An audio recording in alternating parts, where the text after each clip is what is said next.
Bonjour et bienvenue à tous. J'espère que vous allez bien. J'espère que vous allez passer des bons moments avec nous. Alors, est-ce qu'on est en direct? Salut Hélène.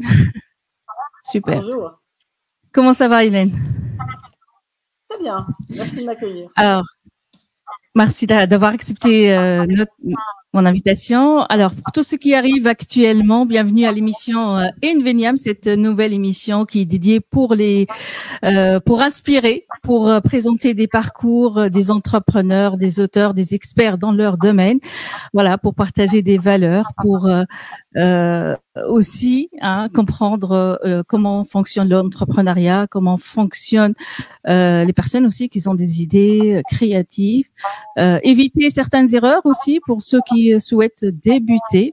Aujourd'hui, j'ai une invitée spéciale que je remercie déjà pour sa patience, Hélène Tavel. Comment ça va, Hélène? Est-ce que tu m'entends? Super bien. Bien. Alors, je vais te laisser te présenter. Très bien.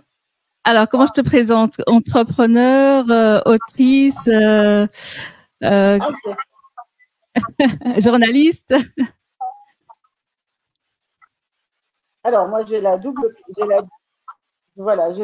casquette, on va dire. Donc, je suis déjà, oui, une femme de communication, en effet, puisque j'étais journaliste professionnelle. Oui. J'ai été directrice de l'Office du tourisme de Grenoble pendant quelques années. Et ensuite, j'ai Sorel et Stendhal. Donc, je suis gérante de cette société, gérante fondatrice. J'ai par ailleurs, au niveau de cette agence, il y a 15 ans maintenant, j'ai créé un réseau d'affaires qui s'appelle le Club VIP Business, qui existe dans 2 villes, Lyon et Grenoble, et qui est aujourd'hui le premier réseau d'affaires en Rhône-Alpes avec 28 000 membres. Voilà. Et 28 000 membres. Oui, on est le premier réseau d'affaires. Et par ailleurs, je suis écrivain. Voilà. Bien. Alors, j'écris des livres et se lancer dans l'entrepreneuriat, comment tu as eu cette idée? C'était suite à une envie, peut-être de changer d'activité salariale. Je ne sais pas si tu étais salarié ou pas. Alors, voilà. Alors moi, je dirais que je n'ai jamais fait véritablement de changement de carrière. On va dire que c'est plutôt des évolutions dans ma carrière. Et ça, c'est toujours, je n'ai jamais pris la décision. Voilà. Et ce qui m'arrange d'ailleurs, parce que souvent mes héroïnes d'ailleurs dans mes livres ne prennent pas de décision et tout s'impose. Voilà. Donc parce que j'aurais du mal avec la rupture, casser quelque chose qui marche bien, c'est toujours embêtant. Donc voilà, moi quand j'étais journaliste au groupe Persan, on m'a proposé d'être directrice de radio, ce que j'ai accepté. Ensuite, on m'a proposé d'être directrice de l'Office du tourisme de Grenoble, ce que j'ai accepté. Donc du coup, voilà, forcément, on part d'une société, d'un métier pour en découvrir un autre. J'adore les challenges. J'ai passé des années merveilleuses à l'Office du tourisme. J'ai appris à organiser des événements. Un jour, pour des raisons un peu associatives, puisque l'Office du tourisme était une association, et il y a eu à Grenoble pas mal de remous, on va dire, et des problèmes de subvention. Et je me suis retrouvée dans l'expectative à me dire je fais quoi? Est-ce que je continue à travailler mais sans être salariée, ce qui était embêtant? Et je me suis mise en quête de trouver des clients. Et le premier client que j'ai trouvé m'a proposé une mission et pas un salaire. Alors ça m'a étonnée. Et du coup, j'ai dit, mais je fais quoi? J'ai demandé conseil autour de moi, parce que j'avais toujours été salariée. Ça m'ennuyait de refuser cette mission qui était une belle mission. Et du coup, on m'a dit, il faut créer ta société, puis comme ça, tu factureras ta mission, et voilà. Et donc, du coup, c'est comme ça que je me suis lancée dans la création d'une société, sans savoir du tout ce que ça représentait, puisque j'avais toujours été salariée. Et voilà, et aujourd'hui, eh bien, ça fait maintenant quelques années que j'ai cette agence qui évolue avec les années, avec les techniques nouvelles, parce qu'en matière de communication et d'événements, ça bouge toujours, il faut toujours être au fait des nouveautés. Et puis, on nous demande toujours, enfin souvent des moutons à 5 pattes, on va dire, hein, parce que surtout en matière d'événements, quand les grosses sociétés n'arrivent pas à organiser un événement, soit parce qu'ils sont nombreux, qu'ils n'arrivent pas à trouver de lieu, ou soit que c'est compliqué par un cahier des charges un peu, un peu spécial, eh bien, ils font appel à nous et on est là pour ça. Voilà. Alors, qu'est-ce qui t'a fait peur le plus, en fait, le fait de se lancer dans ce domaine avec une mission? C'était quoi le plus dur pour vous? Alors, j'avoue que j'ai jamais eu peur. En fait, je n'ai jamais eu peur de me lancer dans une nouvelle aventure. Au contraire, j'ai peut-être ce caractère qui fait que c'est possible. Et en fait, non, au contraire, j'adore relever des challenges. J'adore j'adore quand on me propose quelque chose de nouveau. Et du coup, c'est vrai que j'ai foncé dans l'aventure en pensant uniquement à la mission qu'on m'avait confiée, qui était quand même une mission longue, hein, puisqu'elle devait durer 2 ans. Je ne savais même pas ce que c'était un chiffre d'affaires. Je n'ai pas fait du tout de plan marketing. Je suis certainement un mauvais exemple pour les entrepreneurs, parce que normalement, en tous les cas, c'est ce que j'apprends à mes clients quand on les forme. Moi, non, je me suis lancée tête baissée à une trentaine d'années dans cette aventure. En n'ayant absolument pas froid aux yeux, pas peur, juste heureuse de vivre ce que je vivais. Et puis voilà, et très vite, au début, j'ai un peu jonglé, c'est-à-dire que je demandais aux gens, à mes clients, parce qu'après, avec ce nouveau client, en parallèle, j'en ai cherché d'autres. Il faut savoir que le milieu de l'entreprise, je ne le connaissais absolument pas. Moi, je connaissais le milieu institutionnel, ayant été journaliste et à l'Office du tourisme, je connaissais tout ce qui était mairie, département, voilà. Donc tout ça, je maîtrisais complètement le secteur associatif et institutionnel, même protocolaire, mais pas du tout le secteur de l'entreprise. Et j'ai découvert un secteur qui m'a séduit totalement parce que on nous voit toujours avec un œil nouveau. Et bon, c'est vrai qu'on est souvent en concurrence avec d'autres. Mais moi, j'estime que ce que je fais, il n'y a que moi qui le fais, que c'est un ensemble. Et c'est ce que j'essaye de proposer à mes clients. C'est-à-dire que mes clients, quand ils me choisissent, ils savent que j'ai ce parcours. Et je crois que c'est ce qui les séduit. C'est surtout, voilà, mon expérience, mon savoir-faire, mon sérieux. Voilà, quoi qu'il arrive, je suis là sur le pont. Voilà. Et pareil dans mon réseau d'affaires. Et mon réseau d'affaires qui existe depuis 15 ans, il a lieu tous les mois à Grenoble et tous les mois à Lyon. Et je peux assurer les auditeurs que qu'il y en a eu des problèmes. Hein. Il y a eu le Covid, il y a eu des choses qui se sont passées forcément au cours des 15 ans. Et on va revenir au Covid. Et les soirées ont toujours eu lieu. Voilà, les soirées ont toujours eu lieu. Donc, ce que je veux dire, c'est que ce qui est très important en tant qu'entrepreneur, c'est le sérieux. Les gens me font confiance. Ils savent que quoi qu'il arrive,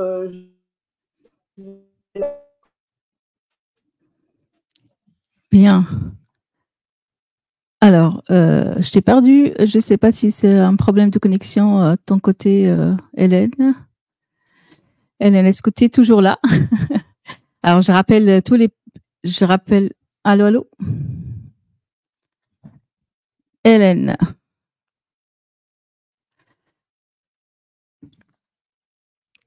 Que c'est une émission pour inviter les personnes à s'inspirer. Alors, Hélène, est-ce que tu es toujours là? Hélène. Je pense que Hélène elle a un problème de connexion. Est-ce que tu peux te reconnecter? C'est les aléas du direct après. Voilà. Allô, allô.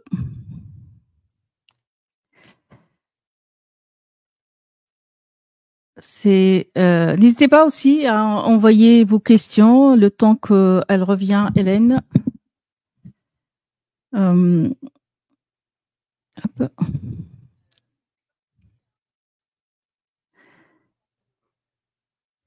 Alors, si vous êtes auteur, si vous êtes entrepreneur, si vous avez une idée, n'hésitez pas à laisser un commentaire, poser vos questions. Hélène, toujours là? C'est OK pour toi? Tu m'entends? Allô, allô? Oui. Oui, oui. Oui, alors tu disais que c'est le mauvais, on va dire, conseil, parce que t'es pas passé par tout ce qui est étude de marché, préparer un plan. Pourquoi? Est-ce que ça t'a freiné dans Non, ton non, activité? Est-ce que c'est moi.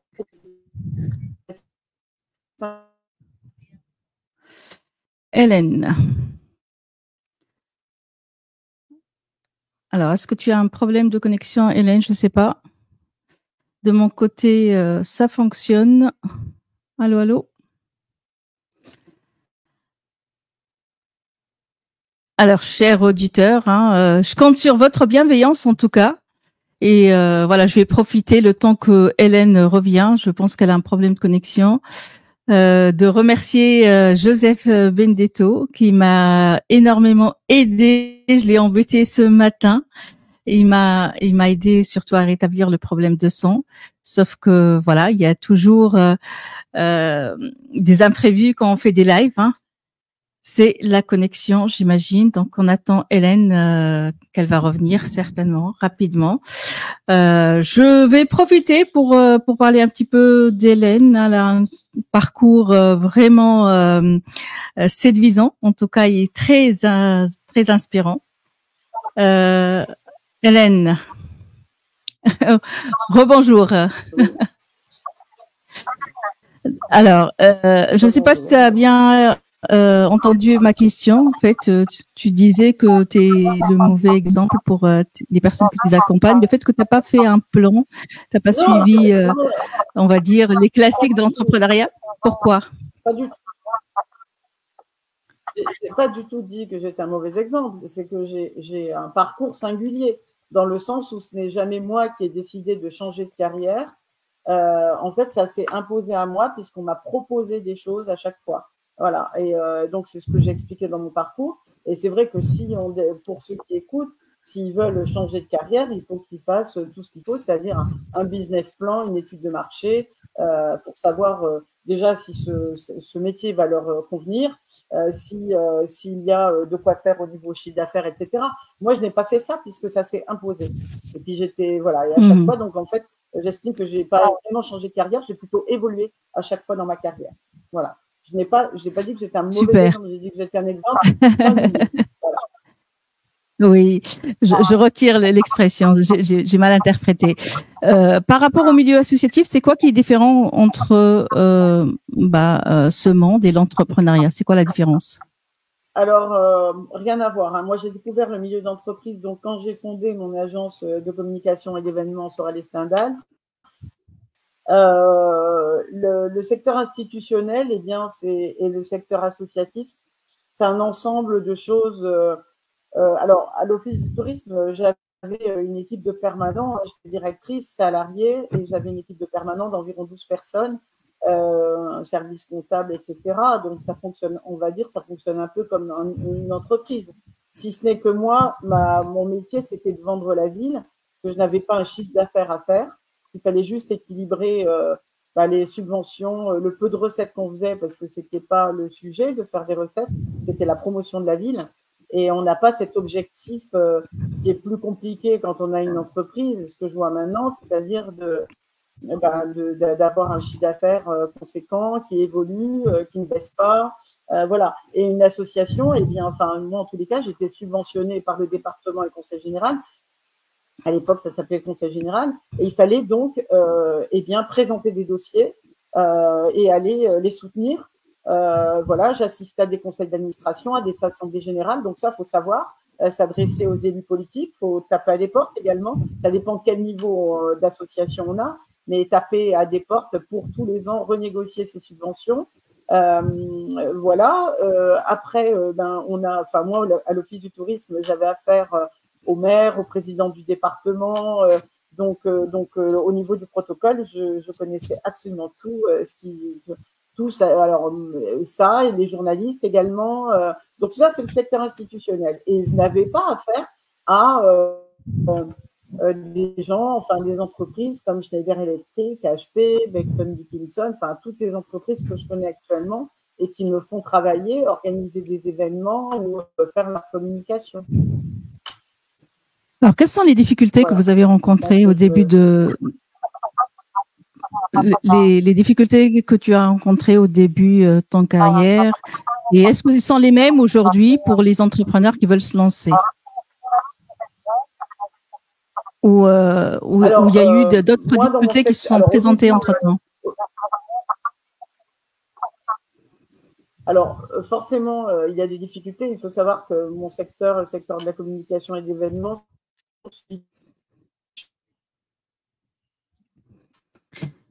alors, on a perdu encore. Ouais. Alors, Hélène, il y a toujours un problème de connexion.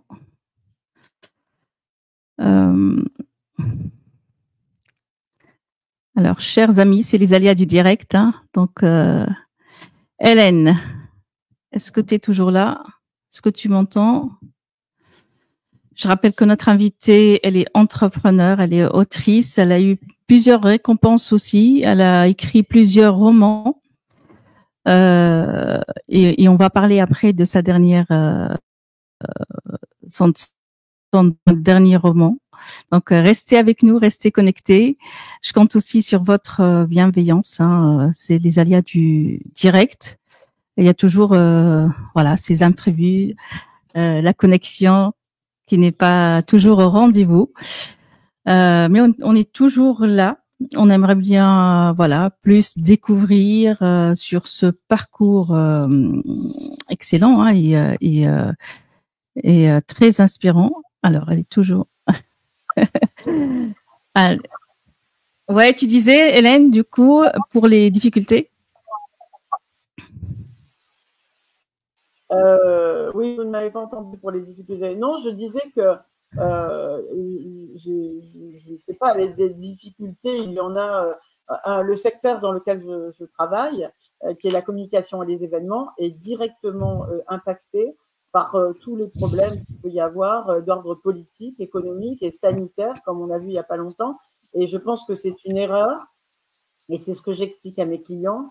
Les clients, que ce soit des hôteliers, des restaurateurs, des grosses entreprises, dès qu'il y a quelque chose qui ne va pas, dès qu'il y a une situation compliquée économiquement, ils enlèvent la ligne communication, le budget communication, ce qui est une erreur colossale, parce que je pense que quand il y a un problème, c'est là au contraire qu'il faut communiquer, même sur des situations, par exemple des licenciements, ce que nous appelons nous communication de crise, eh bien il faut communiquer, c'est très très important parce que c'est là qu'on va expliquer justement la conjoncture, qu'on va expliquer, voilà, et qu'on va remonter justement la pente et qu'on va essayer de s'en sortir.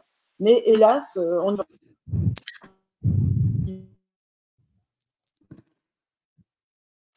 Alors, encore ce problème de connexion. Restez avec nous, en tout cas, le temps que Hélène, elle revienne.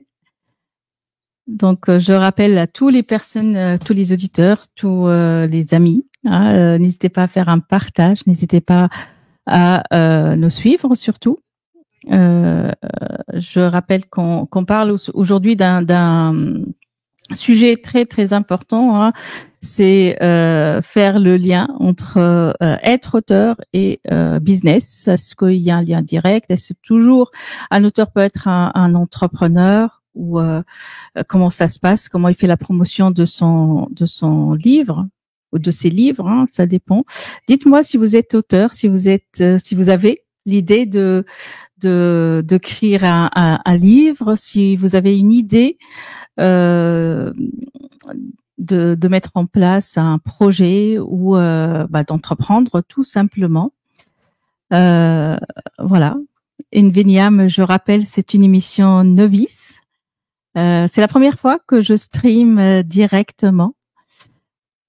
C'est pour ça, voilà. Donc, il y a des imprévus, hein, donc c'est tout à fait normal. Et c'est ce qui fait le charme du live, en tout cas. Rebonjour, Hélène. On va y arriver. Alors, est-ce que tu m'entends? Ok, stop.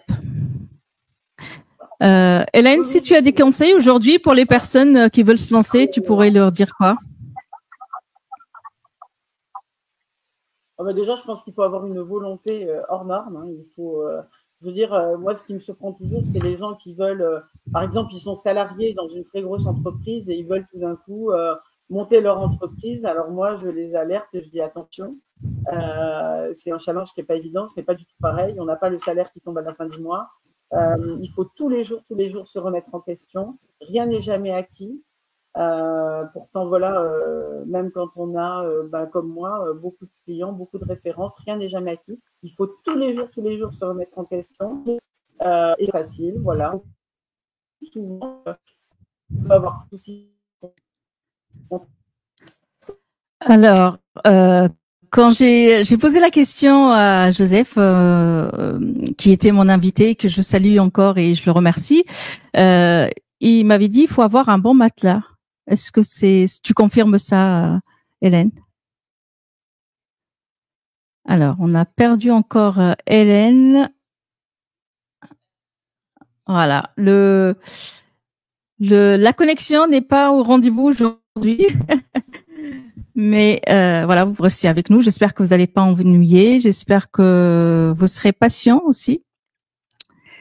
Et dites-nous, je sais pas, là je vois pas les commentaires, mais s'il y a un domaine qui vous intéresse, où vous avez envie de se lancer pour entreprendre, si vous avez une idée de projet, qu'est-ce qui vous freine aujourd'hui pour se lancer? Qu'est-ce qui vous empêche à y aller au bout de votre rêve? Est-ce que c'est perdre cette sécurité? Elle vient d'en parler, Hélène, donc elle disait, voilà, attention, c'est pas le même, les mêmes, on va dire, balances comme un salariat où il y a un salaire qui tombe chaque mois. Hélène, du coup, il faut faire attention avant de se lancer, c'est ça? Il faut avoir une certaine sécurité, avoir on va dire, un petit capital à côté? Alors ça, je ne sais pas. Je ne sais pas. Ça dépend franchement des cas. Moi, je n'ai jamais eu ce problème. Voilà, j'avais pas un capital énorme. Je me suis lancée là-dedans, tête baissée. Voilà, je le regrette absolument pas aujourd'hui. Mais c'est un challenge pas évident. Voilà. Les gens de l'extérieur croient que c'est facile, pas du tout. Ça l'est pas du tout. Mais moi, j'adore mon métier, j'ai la passion de mon métier. J'adore rencontrer les gens, j'adore rencontrer mes clients. Mais tous les jours, il faut se remettre en question. Il n'y a pas un jour d'arrêt. Voilà. Et ça, tout le monde ne peut pas le supporter. Cette pression qu'il y a. Voilà. Et puis, vous le savez, ouais. Bon, ouais. Ouais. Quand tu disais se remettre en question, c'est de quelle manière? C'est-à-dire? Il faut savoir évoluer. Non, il faut savoir évoluer dans son métier. C'est-à-dire que quand on est tout seul face à soi-même, on n'a aucune obligation. On n'est pas obligé de se former, on n'est pas obligé de voir ce que font les autres, on n'est pas obligé d'évoluer. On peut faire plan-plan. D'ailleurs, je suis toujours étonnée de voir que certains, par exemple, les magasins se plaignent beaucoup, et c'est vrai que je comprends. Mais en même temps, il faut vivre avec son temps. Il y a toujours une évolution dans tous les domaines. Et il faut être au fait, il faut se renouveler, il faut toujours innover, toujours être à l'avant-garde. En fait, surtout dans mon domaine de la communication des événements, il faut toujours être à l'avant-garde. Moi, quand je travaille pour des sociétés qui me demandent d'organiser un événement de type team building, eh bien, je suis obligée de faire ce qu'il y a de mieux, ce qu'il y a de plus innovant, de leur proposer quelque chose qu'ils n'ont jamais vu. Donc, pour ça ne tombe pas du ciel, il faut travailler. Alors, pourquoi ce choix de l'événementiel, Hélène? Pourquoi pas un journal, peut-être? C'est à l'Office du tourisme. Alors, j'étais journaliste. C'est suite à la mission, la première émission. Quand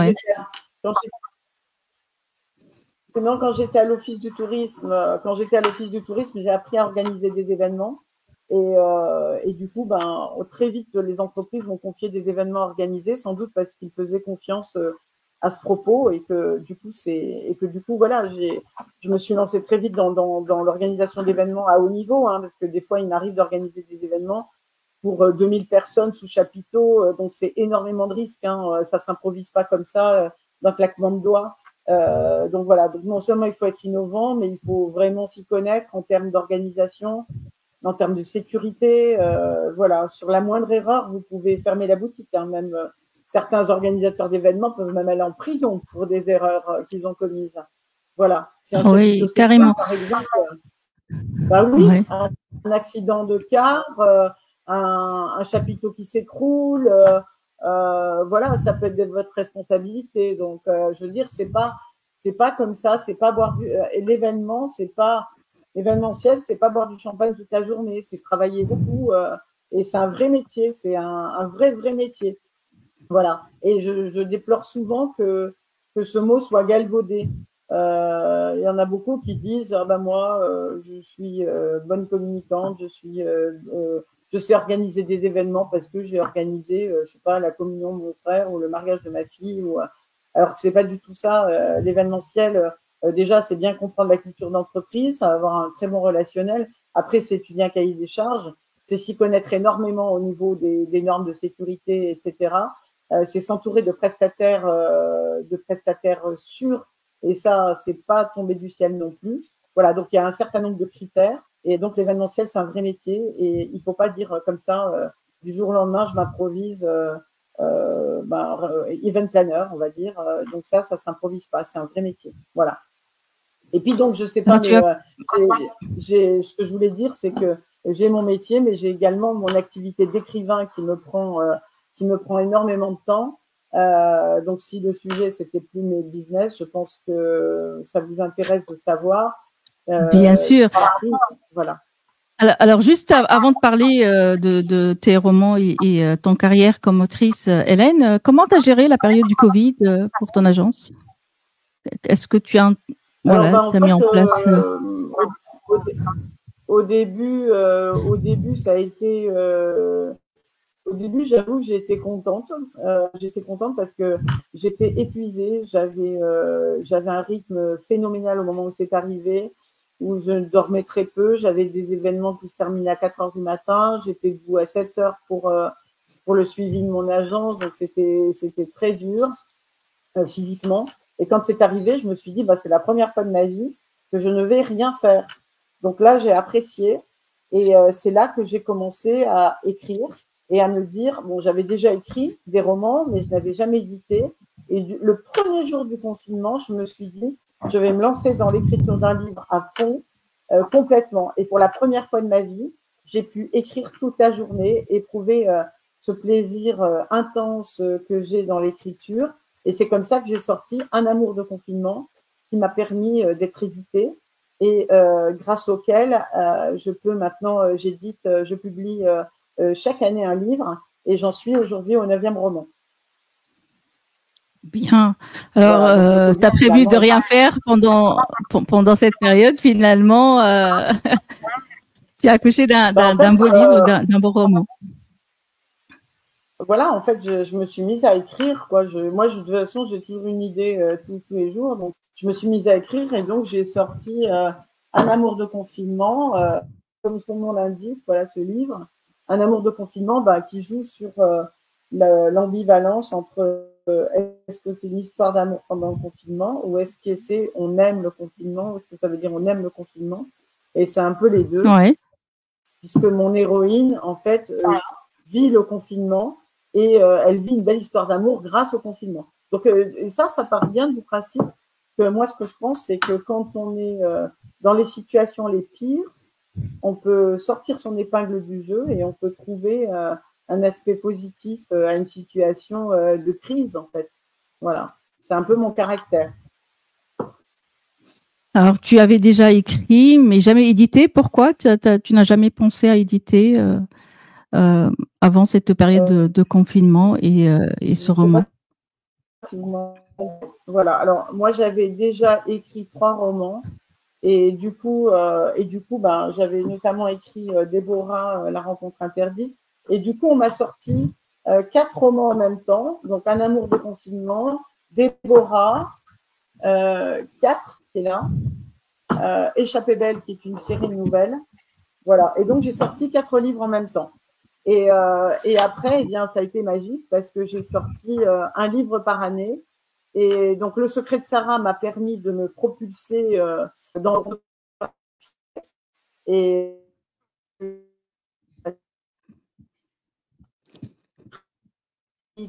Alors, Sarah, c'est une vraie personne dans la vie, c'est ça? Encore, on a perdu Hélène, malheureusement. Ça va venir, hein. Donc, je rappelle que mon invitée, elle a écrit 9 livres. Parmi ces livres, il y a Le secret du Sahara de Déborah et Chapelle, qui est une série. J'attends le retour d'Hélène Tavel, qui est autrice et entrepreneur dans l'événementiel. Elle est journaliste aussi. Elle a créé une agence de communication. Elle gère un réseau d'affaires aussi pour les personnes intéressées. Donc, je vous invite vraiment à y participer et revoir son profil. Elle a été récompensée aussi, Hélène, plusieurs fois.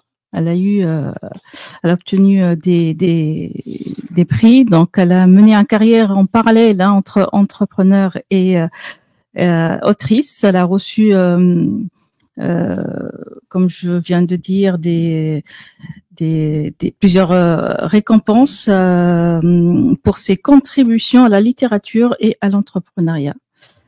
Elle est passionnée pour diverses causes sociales aussi. Elle va en parler après, Hélène. Hélène, est-ce que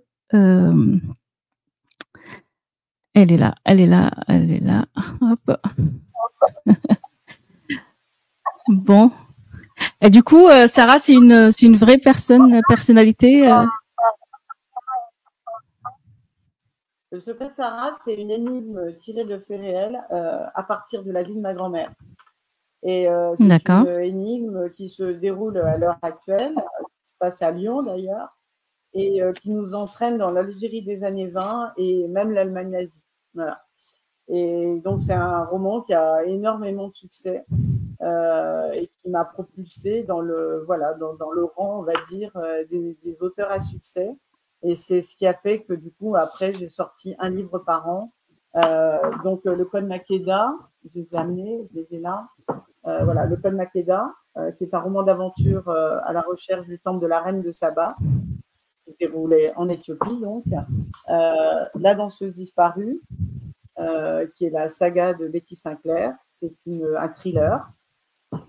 J'ai même écrit une comédie de Noël qui s'appelle Noël de la seconde chance, qui a servi de publicité à Cultura à Noël dernier. Voilà, donc 9. Et je viens de sortir donc Rachel, la dernière lettre de mon amant, qui est mon petit chouchou évidemment, puisque c'est mon dernier roman.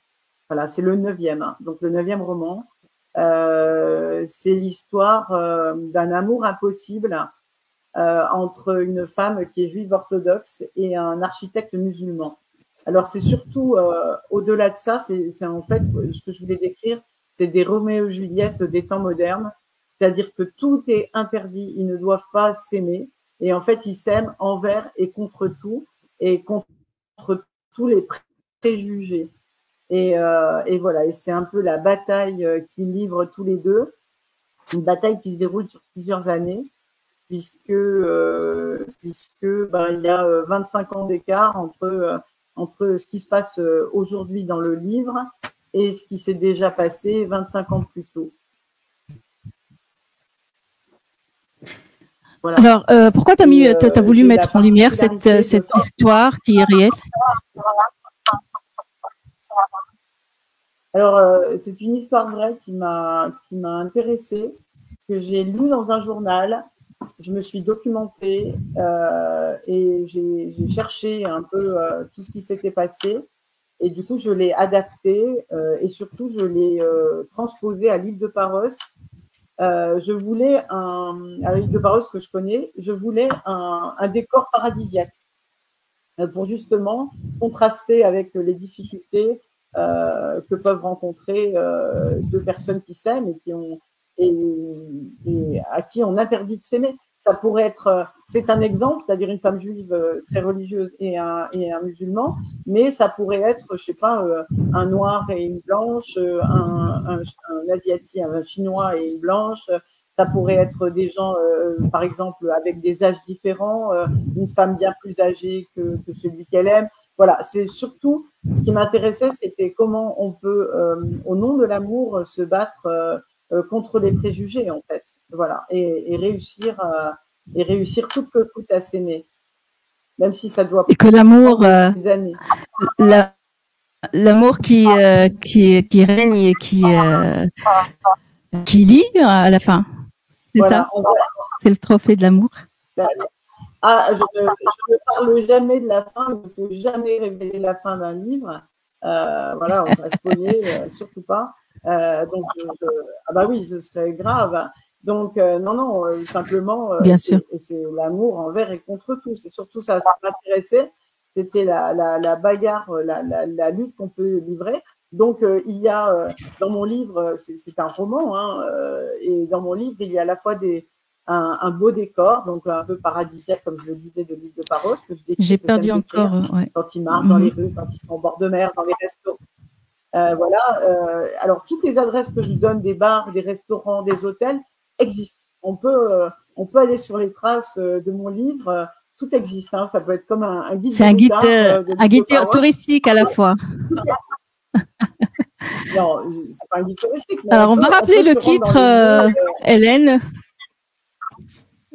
C'est Rachel, la dernière lettre. Oui, on va rappeler. Voilà. Bien. Est-ce que tu as rencontré le syndrome de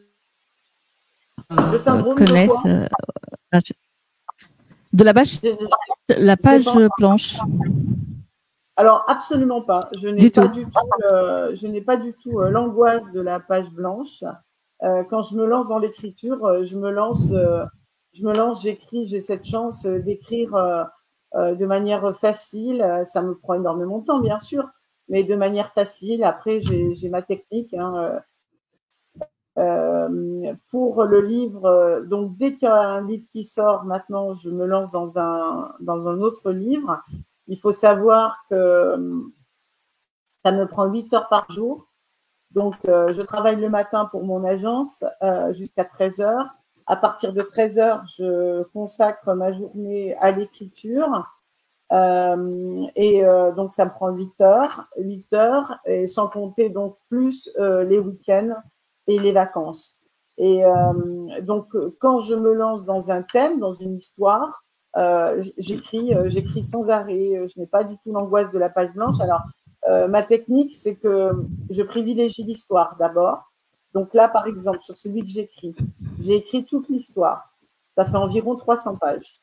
Et maintenant, j'ai choisi cette technique de revenir sur chaque chapitre, de les étayer, de peaufiner, on va dire, le style, le vocabulaire pour qu'il soit riche, pour qu'il n'y ait pas de répétition, pour que ça soit limpide, fluide, facile à lire. Donc voilà, c'est la technique que j'ai utilisée pour le nouveau livre que j'écris actuellement. Bien.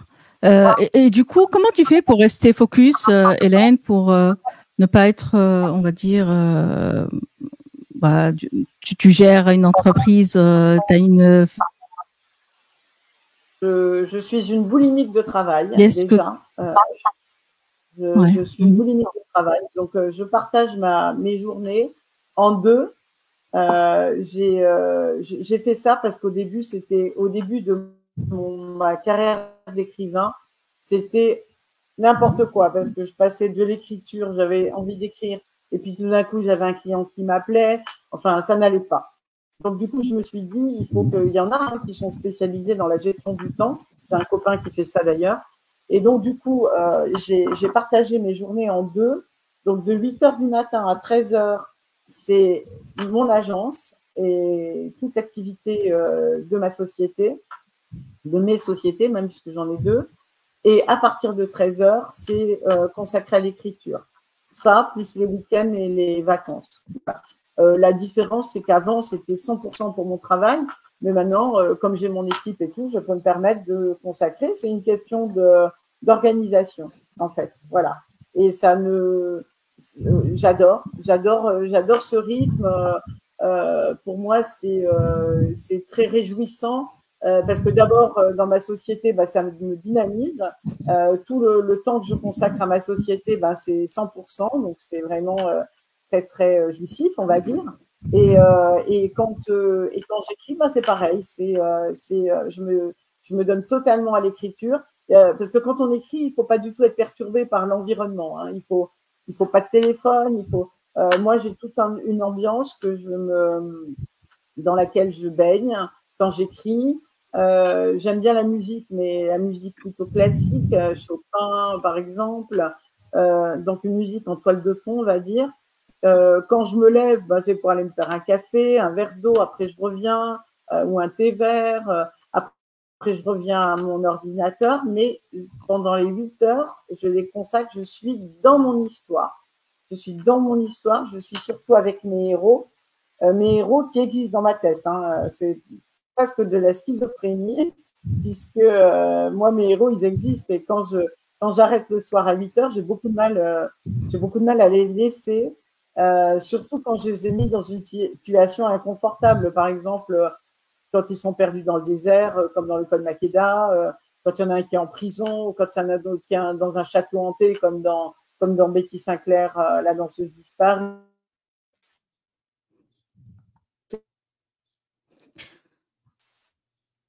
Alors, ça bug un petit peu. Un problème de connexion encore du côté de Hélène, qui était en train de parler comment organiser sa journée entre sa vie d'entrepreneur, entre sa vie d'autrice. Donc, elle organise 5 heures à peu près qu'elle consacre pour son agence et 8 heures à peu près pour écrire. Hélène, elle sera de retour certainement. Je rappelle à toutes les personnes qui sont qui arrivent, qui sont en train de suivre, c'est une émission qui est novice, Anvenia, qui est fait pour mettre en lumière des parcours inspirants, des experts dans leur domaine, des entrepreneurs. Donc voilà, pour donner des idées. Aujourd'hui, on parle de business et auteur. Donc, comment écrire, comment s'inspirer, comment gérer une entreprise et sa vie d'auteur. Hein, parce que c'est de la même manière ou c'est d'une autre manière différente. Ouais, on s'est coupé, Hélène. Ouais. Et du coup, pour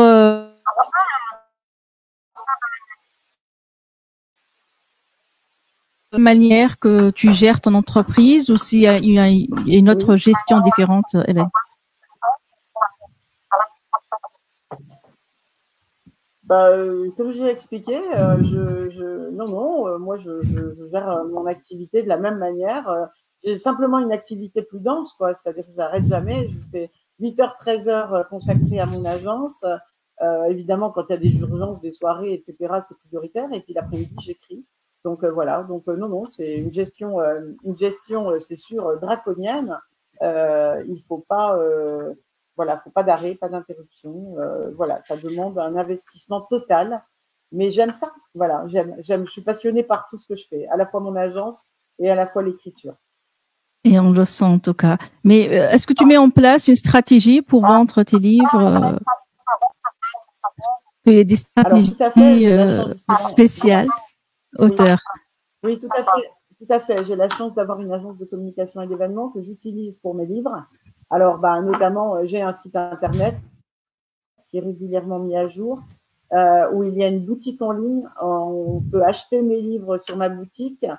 Et du coup, voilà, donc on peut acheter mes livres évidemment en librairie, sur Amazon et sur ma boutique en ligne.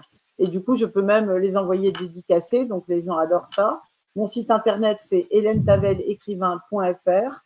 Dedans, on trouve tous mes films. Alors, j'ai des films de chacun de mes livres. Ça s'appelle des book trailers.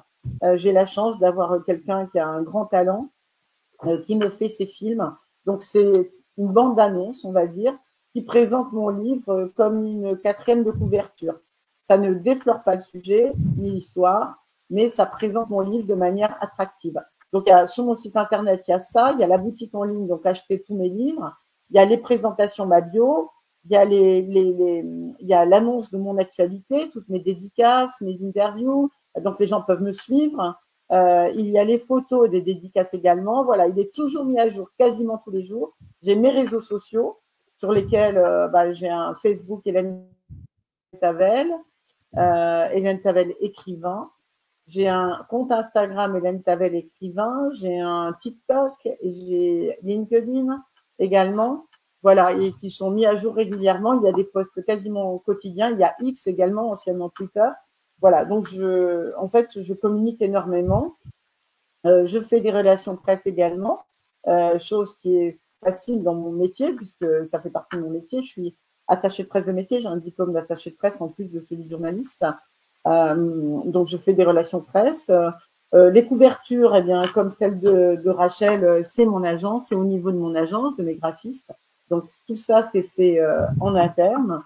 Voilà, une couverture, c'est très, très important. Un titre, une couverture, la quatrième de couverture, ce sont les 3 choses les plus importantes pour vendre un livre. Voilà. Répondu à la question.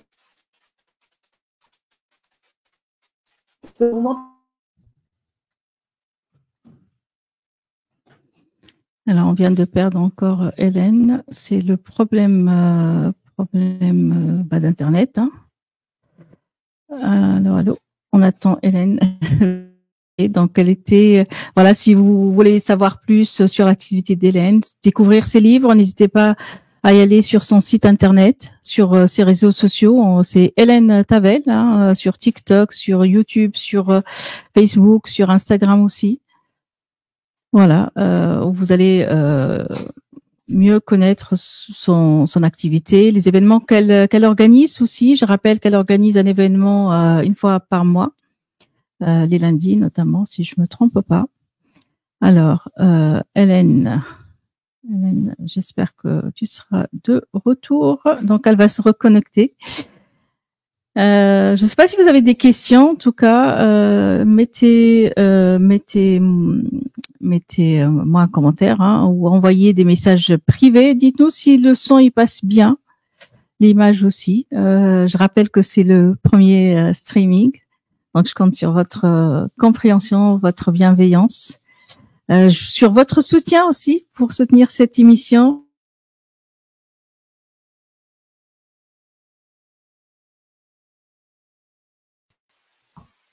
Voilà, Hélène qui est de retour. Ouais. C'est normal, c'est les aléas du live. Hein. Du coup, est-ce qu'il y a une anecdote à partager dans ton carrière professionnelle, Hélène? Dans ma carrière professionnelle à nouveau, des anecdotes, il y en a beaucoup. Alors là, j'avoue que j'ai pas vraiment pensé à ça.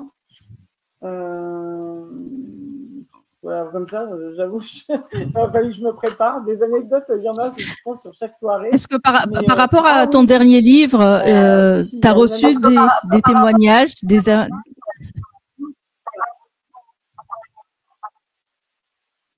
personnes qui ont vécu un petit peu. Je sais plus là. Bah les deux. Bah curieuse de savoir plus quoi sur l'un ou l'autre. Bon alors une première anecdote dans mon métier, j'ai organisé une grosse conférence de presse pour une société américaine sous chapiteau avec énormément de journalistes qui venaient du monde entier, à qui on avait payé le déplacement, enfin un énorme budget. Et le traiteur m'appelle vers 11h du matin en me disant qu'on lui a volé son camion sur la route et qu'il ne peut pas venir faire la prestation. Alors là, ça a été la douche écossaise. J'étais en train de m'occuper de la presse, des journalistes, etc. Et c'était à 1h ou 1h30 du déjeuner. Et il m'annonce ça. Alors, je lui ai dit qu'il se débrouille comme il peut, mais qu'il faut absolument qu'il vienne, etc. Donc, il a fallu avoir... lui, il disait, bah non, bah moi, j'y suis pour rien, c'est un accident, etc. Et il a fallu que je trouve un autre traiteur qui, en catastrophe, vienne nourrir 1000 personnes qui étaient sous chapiteau. Voilà, donc ça, c'est une anecdote. C'est un peu comme les gens qui ont vu Le sens de la fête avec Bakri.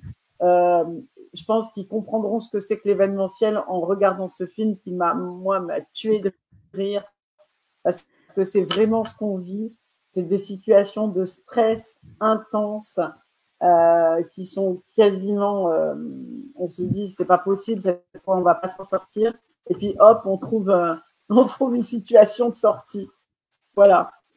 Alors maintenant, sur mon livre, sur mes livres, oui, sur Rachel, oui, bah Rachel, en fait, c'est comme je disais, par exemple, prenons l'exemple de Madame Macron, qui est plus âgée que son mari, le président de la République. Elle se fait, mais je ne sais pas comment elle supporte toutes ces critiques qui sont très, très, très difficilement supportables, à mon avis, parce qu'elle a une génération de plus que son mari. Bah, ça fait partie, c'est un peu comme je disais, c'est se battre envers et contre tous les préjugés. Donc, c'est, dans moi, mon cas, c'est une juive et un musulman.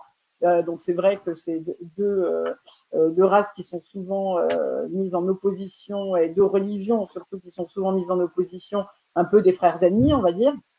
Voilà. Et les préjugés même en interne, hein, puisque elle au début, elle ne veut pas vivre cet amour. Rachel ne veut pas vivre cet amour. Elle s'interdit elle-même de vivre cet amour parce qu'elle n'ose pas dire à sa mère qu'elle est amoureuse d'un arabe, entre guillemets. Donc, ça, pour elle, c'est pas possible. Donc, elle occulte toute cette aventure. Et ça aussi, ça m'intéressait dans le sens où pendant 20 ans, elle a complètement oublié, complètement zappé son histoire d'amour incroyable. Pourtant, elle l'aimait, c'était une passion folle. Elle l'a complètement effacée de sa mémoire parce que ça lui convenait. Et ça, je pense que c'est possible. Je pense que l'esprit peut tout à fait effacer quelque chose de très important de ce qu'on a vécu parce que ça nous arrange. Voilà. Alors, et on elle, a perdu encore elle a effacé complètement de sa Rachel. mémoire. Ouais. Non, je suis là. Je suis là. Ok, top. Je suis bien là. Top. Alors, est-ce qu'il y a des compétences, quelles sont les compétences clés, pensez-vous, qu'un auteur ou un entrepreneur devait posséder aujourd'hui? Alors, c'est pas du tout la même chose, hein, écrivain et entrepreneur. Enfin, moi, je considère un peu les romans, j'en fais la promotion, parce que sinon, le plus grand auteur, s'il communique pas, à mon avis, il n'existe pas. Mais Oui. c'est surtout la volonté,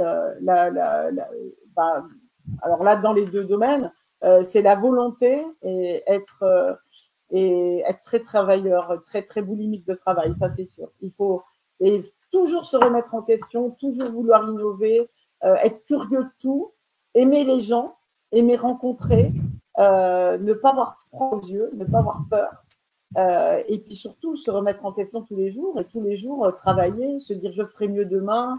C'est un challenge quotidien en fait, un challenge quotidien. Et moi je fais ça en plus avec l'enthousiasme.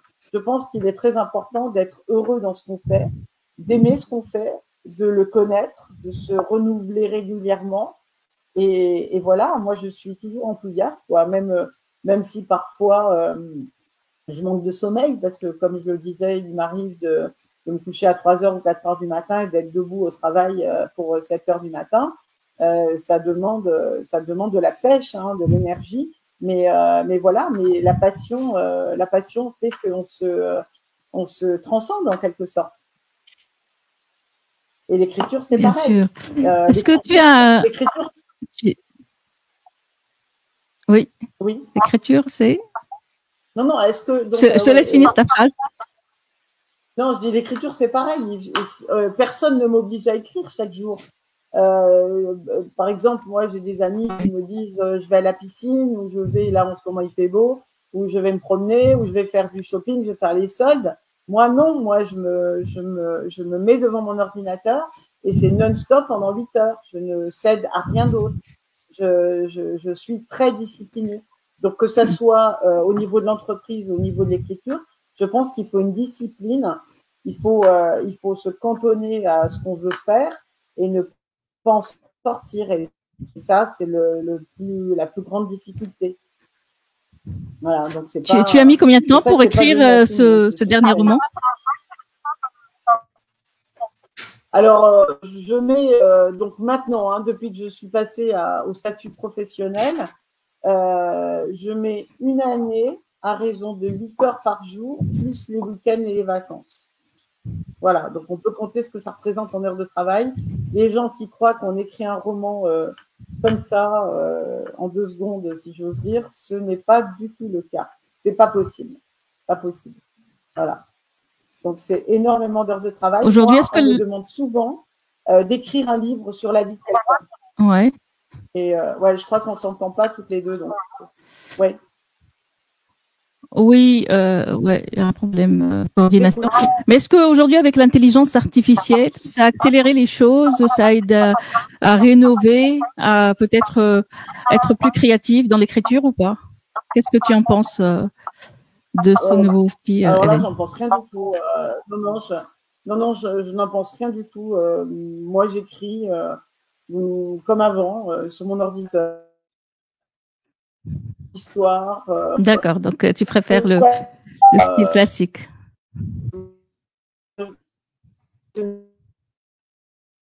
Bien. Bon.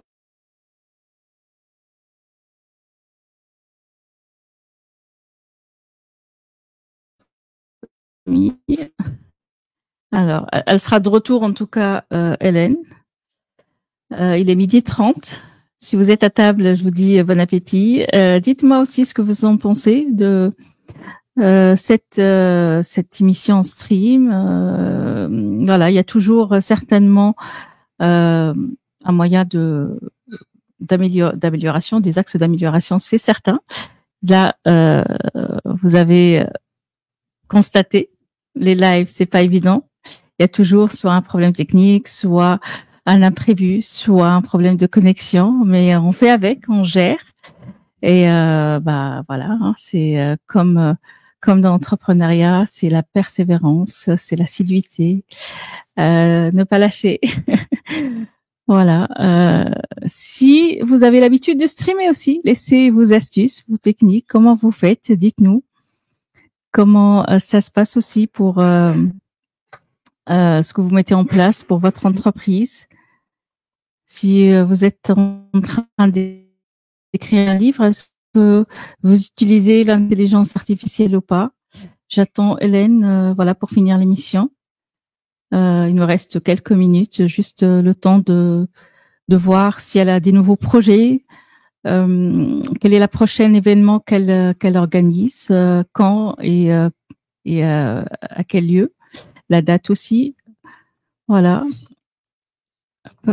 Donc elle est de retour.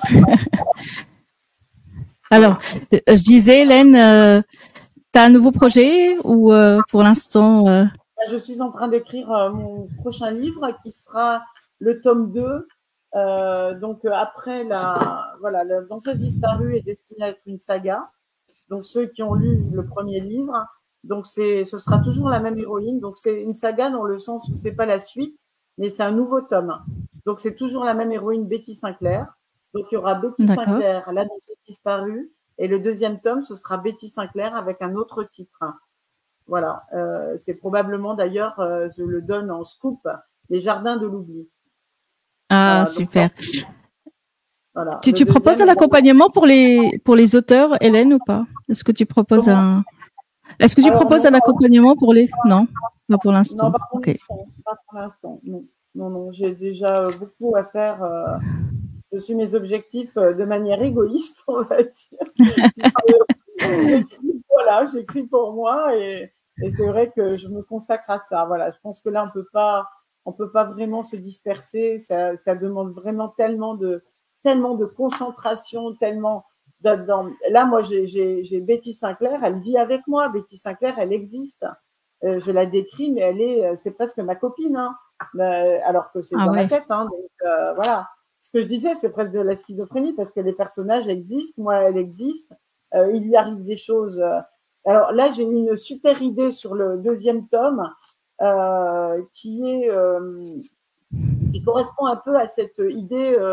Tu sais, quand on dit par exemple que Marilyn Monroe ou Michael Jackson sont toujours vivants, eh bien moi je suis partie du principe qu'une célébrité était toujours vivante et voilà. Et donc du coup je me suis lancée dans cette aventure qui m'a passionnée, Voilà.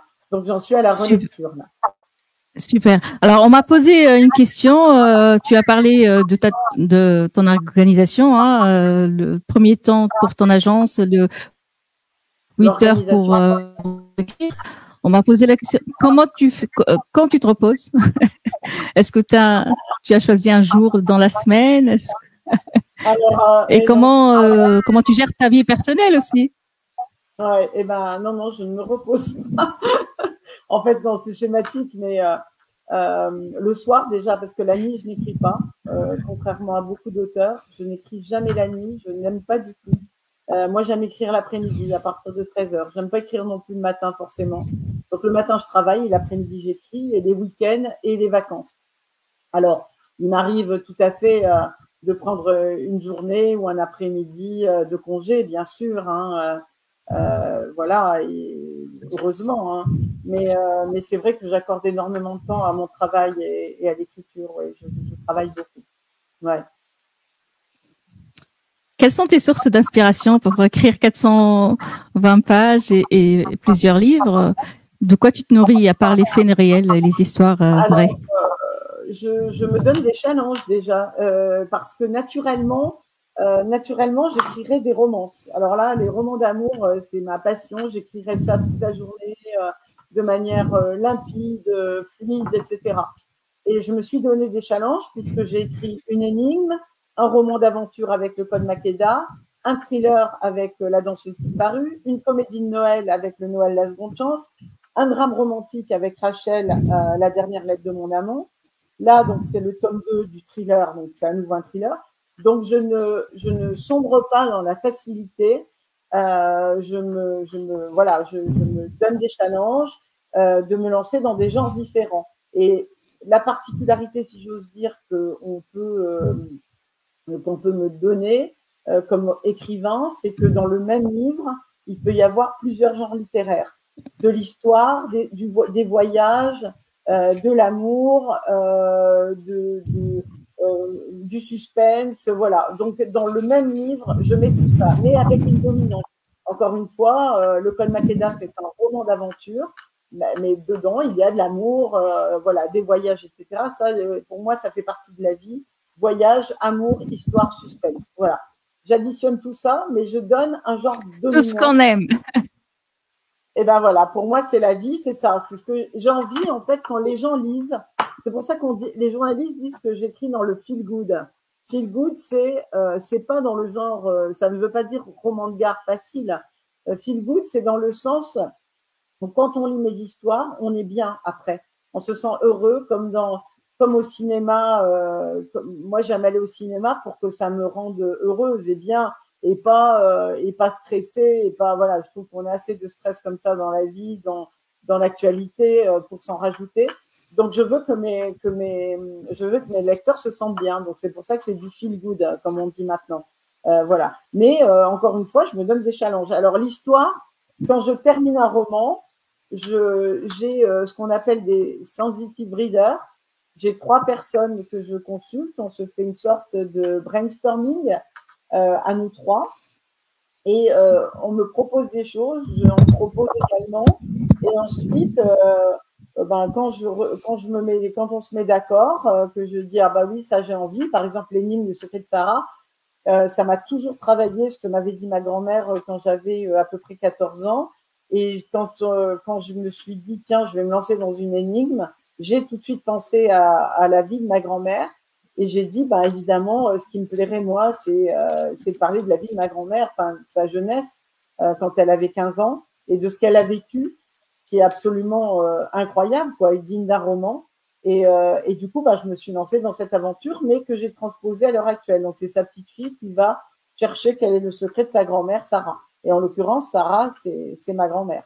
Voilà. Mais la danseuse disparue, ben, j'ai fait de la danse classique à haut niveau pendant 15 ans. Et donc, du coup, c'est vrai que le domaine de la danse me plaît. Donc, voilà. Ensuite, ben, Rachel, la dernière lettre de mon amant, j'ai été décorée de la médaille du mérite pour mes actions contre le racisme et l'antisémitisme. Et c'est un sujet qui me passionne et que je connais bien, puisque je suis militante et que voilà. Donc, du coup, j'ai voulu l'utiliser dans mon livre.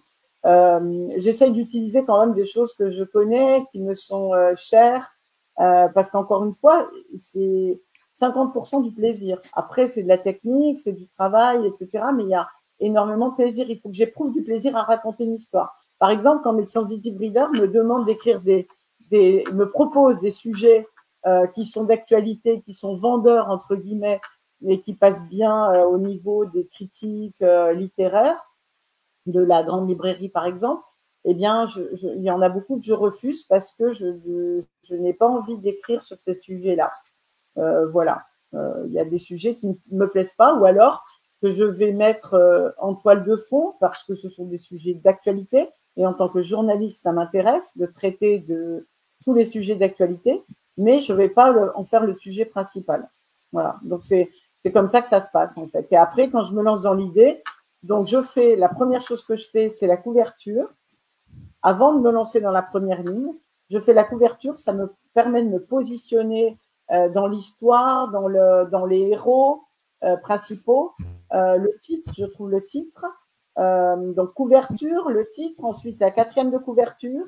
Quand j'ai fait tout ça, ça demande déjà du temps pour savoir comment je fais, est-ce que je vais là-dedans, est-ce que je choisis ce titre. Le titre, alors souvent, je me balade ou alors je fais une liste de titres et j'en supprime, je remets, etc. Je mélange tout ça, je fais un mix et hop, je sors mon titre et quand je le trouve, je ne bouge plus. Voilà. Et donc, après, je me lance dans la première ligne. Mais avant d'écrire, je fais ce travail, couverture, titre, quatrième de couverture. Et maintenant que je suis devenue vraiment encore plus professionnelle, je fais quelque chose, c'est que avant d'attaquer la première ligne, je fais le profil, je dresse le profil sur un papier Word, sur du Word. Je fais le profil de chaque personnage. L'âge, la taille, il est blond, il est brun, il a des lunettes, il a tel parcours, etc. Et comme ça, dans l'histoire, dans mes 400 pages, quand j'ai un doute, par exemple sur un personnage dont je parle au début et dont je reparle à la page 300, je vais chercher dans mon profil, j'ouvre mon petit écran profil et je dis, ah oui, c'est vrai qu'il est blond, il n'est pas brun, donc je corrige, voilà. Donc ça me permet comme ça de bien suivre comment sont mes personnages. Parce que c'est pas facile sur 400 pages de se rappeler de tout ce qu'on a écrit au début. J'imagine en tout cas, merci pour ce partage d'astuces pour les personnes qui souhaitent commencer cette aventure d'écriture. Alors, qui dit auteur, dit lecteur aussi. Oui. À quel moment tu lis est-ce que tu lis des romans aussi ou pas?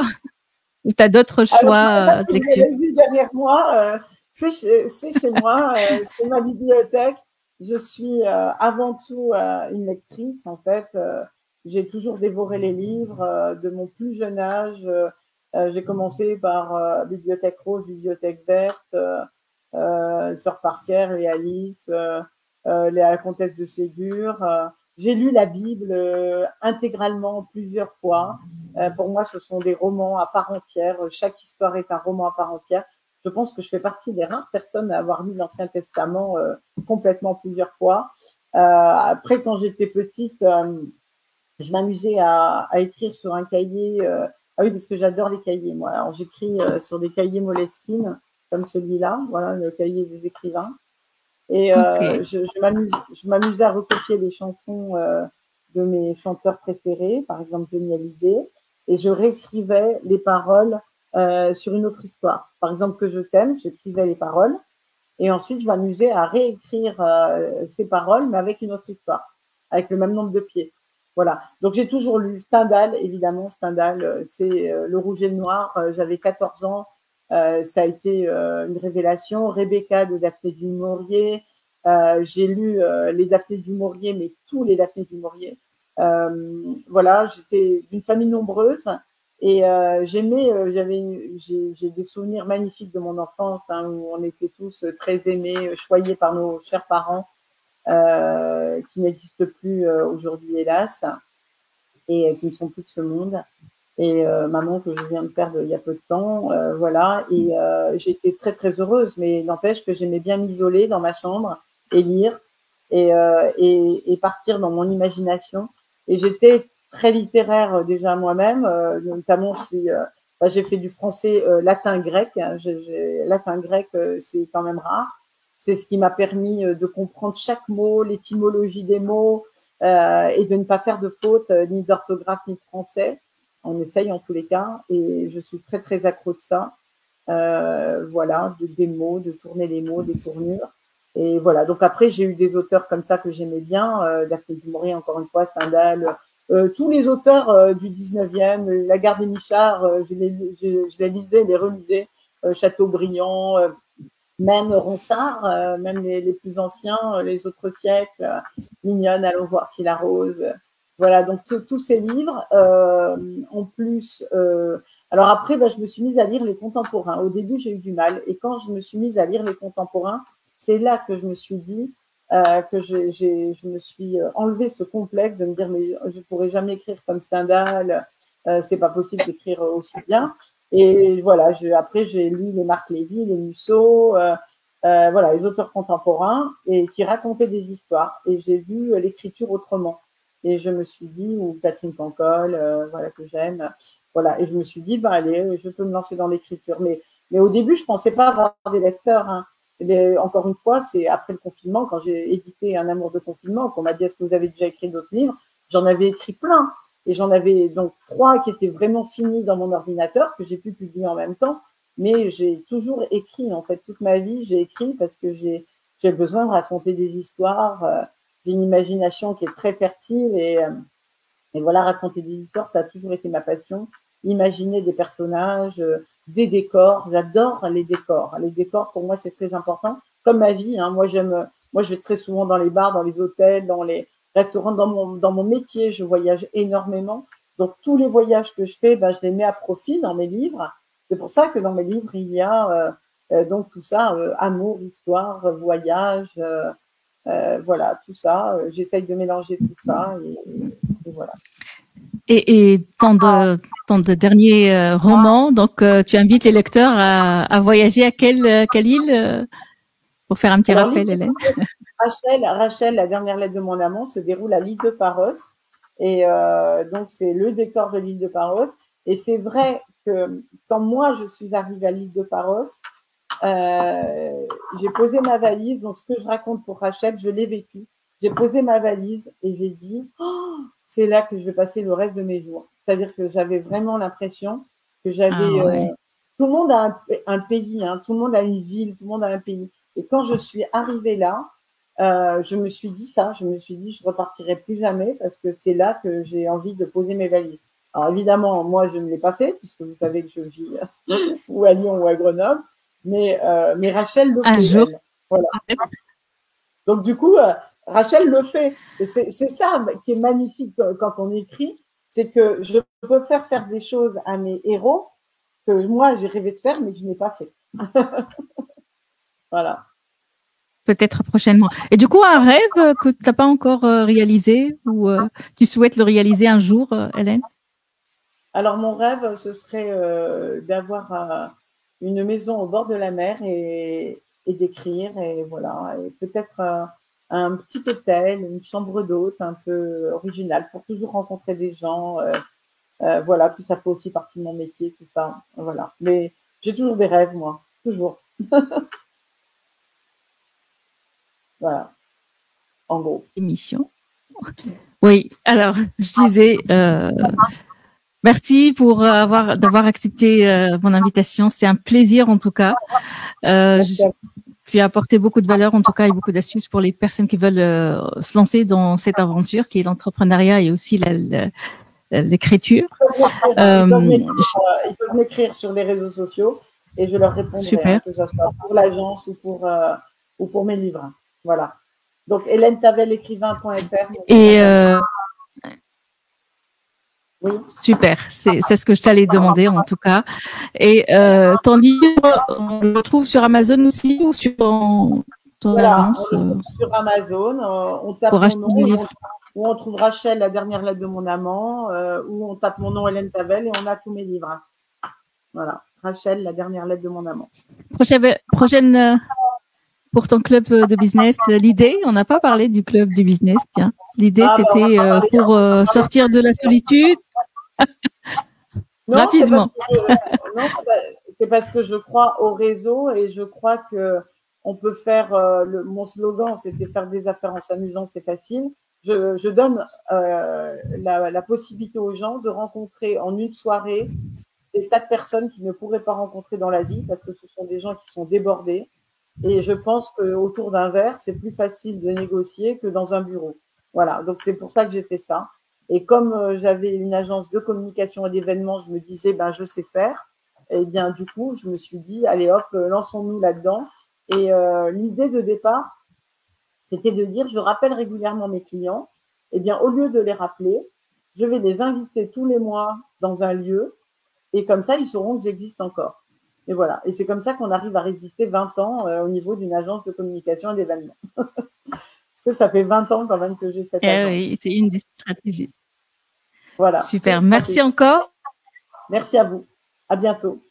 Et voilà. Et lisez mon livre. Rachel, la dernière lettre de mon amant. Merci. Au revoir, Rachel. Au revoir.